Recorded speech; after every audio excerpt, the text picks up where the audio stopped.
cette espèce d'enthousiasme qui est imprudent sur le plan politique, parce que on devrait avoir un rôle de temporisation diplomatique, alors qu'on devient quand même co-belligérant. Hein.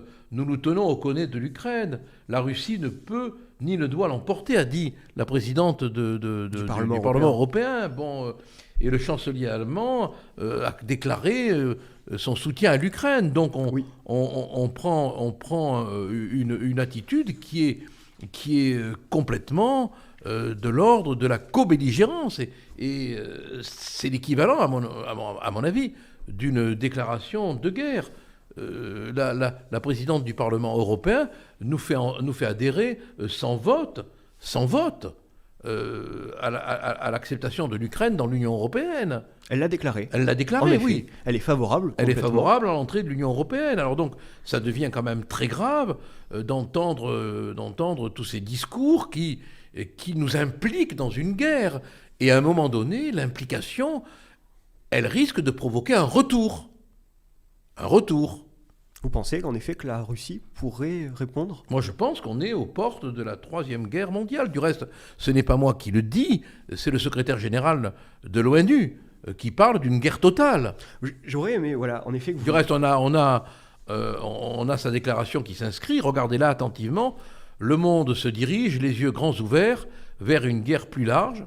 Une guerre plus large, c'est une guerre totale. Hein. Une guerre totale. Vous pensez en effet qu'on se dirige vers une telle guerre ? Je le pense. Oui. Je pense parce que il y a une escalade dans les propos, il y a une escalade dans l'humiliation, il y a une escalade dans le sentiment de coalition. Ça compte, ça.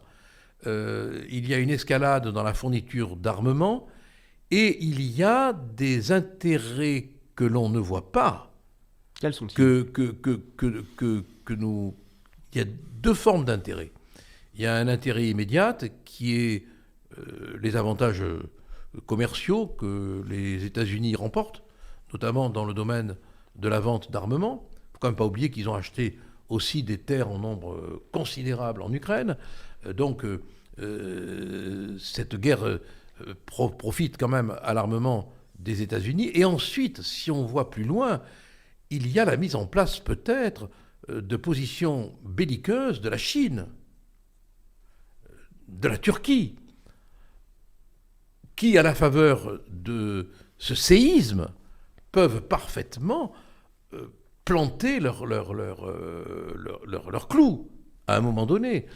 Et on n'y prend pas garde, mais cela peut arriver.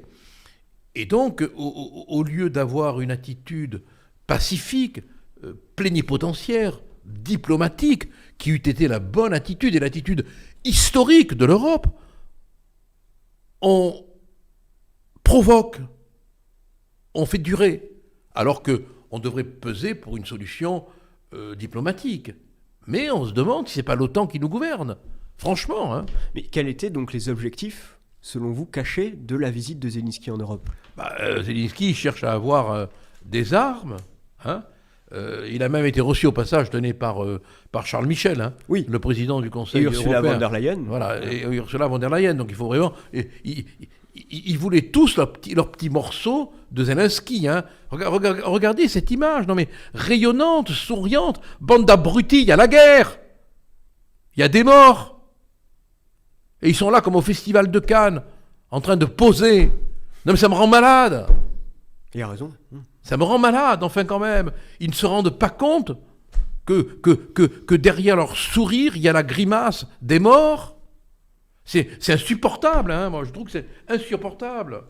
Alors, il veut des armes, bon, il veut des avions de combat, il veut nous impliquer dans la co-belligérance, bien évidemment, et il veut surtout qu'on perde tout statut diplomatique. Et il ne faut quand même pas oublier que la Russie a promis à Londres de répondre si les Britanniques envoient des avions. Oui, en effet, ça a été une réflexion qui a été menée en même temps que la visite de Zelensky à Londres. Le Premier ministre a commencé à réfléchir à peut-être l'envoi d'avions. L'ambassade russe au Royaume-Uni a dit qu'il fallait s'attendre à une réponse si tel était le cas. Voilà, il veut de l'argent. Alors quand on voit le seuil de corruption qui sévit en Ukraine, on peut là aussi être préoccupé. Voilà, bon, il fait la politique de Washington, quoi. Voilà, bon, il voudrait que nous la fassions, nous aussi. Bon, alors quand on a le malheur de dire attention, on n'est pas forcément pro-russe, on n'est pas forcément anti-ukrainien, mais on essaie simplement d'être européen et français, on se fait engueuler. On est mal vu par les médias.